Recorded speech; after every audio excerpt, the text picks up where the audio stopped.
నమస్తే అండి. నా పేరు doctor DVR Reddy, senior homeo consultant, Sneha homeopathy. ఈరోజు మనము చోకింగ్ అది ఎంత ప్రమాదము, అది ఎందుకు వస్తుంది అనేది మనం తెలుసుకుందాం. దాన్ని ఎట్లా మేనేజ్ చేసుకోవాలి అనేది మనం మాట్లాడుకున్నాం. ఇది హార్ట్ అటాక్ వీటి తర్వాత అంత ఇంపార్టెంట్ అయిన ప్రాబ్లం. ఇది చోకింగ్ అనేది అంటే పొరపోవడం అని అంటాం అనమాట. ఈ రోజుల్లో కొన్ని సందర్భాల్లో చిన్నపిల్లలలో కూడా ఏర్పడవచ్చు.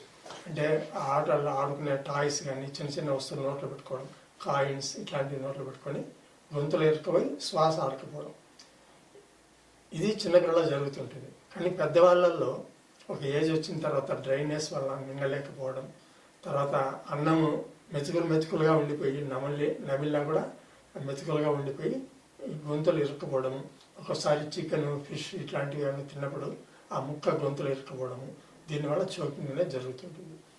ఇది చాలా డేంజర్ అనమాట. విత్-ఇన్ 4 సెకండ్స్లో అది తీయకపోతే ప్రాణానికి ప్రమాదం అయిపోతుంది. సో హార్ట్ అటాక్ తర్వాత నెక్స్ట్ అంత సీరియస్ కండిషన్ ఇది అనుకోవచ్చు. సో ఇలాంటప్పుడు ఏం చేయాలంటే ఫస్ట్ ప్యానిక్ కాకూడదు.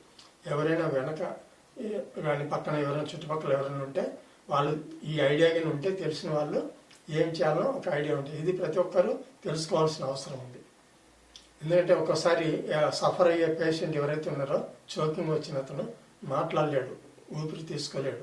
కేవలం మీ అబ్జర్వేషన్ ద్వారా వాళ్ళ ప్రాబ్లం అని తెలుసుకోవాల్సి ఉంటుంది. ఇలాంటివి చాలా హార్బుల్ కండిషన్స్. సో ఇలాంటప్పుడు ఏం చేయాలంటే 5 and 5 ప్రిన్సిపల్స్ ఫాలో కావాలి. అదేంటంటే ఇట్లా మన బొడ్డు పై భాగంలో చేతులు పెట్టి ఎవరైనా ఉంటే, లేదా ఒక్కోసారి ఎవరికి చెప్పలేకపోతే సొంతంగా చేసుకోవాల్సిన పరిస్థితి అది.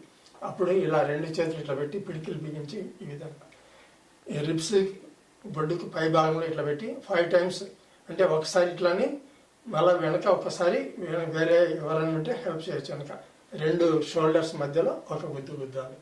అట్లా ఇక్కడ 5 times, ఇక్కడ 5 times చేయాలి. దీన్ని 5 and 5 ప్రిన్సిపల్ అంటారు. ఇది ప్రతి ఒక్కరు గుర్తుపెట్టుకోవాలి.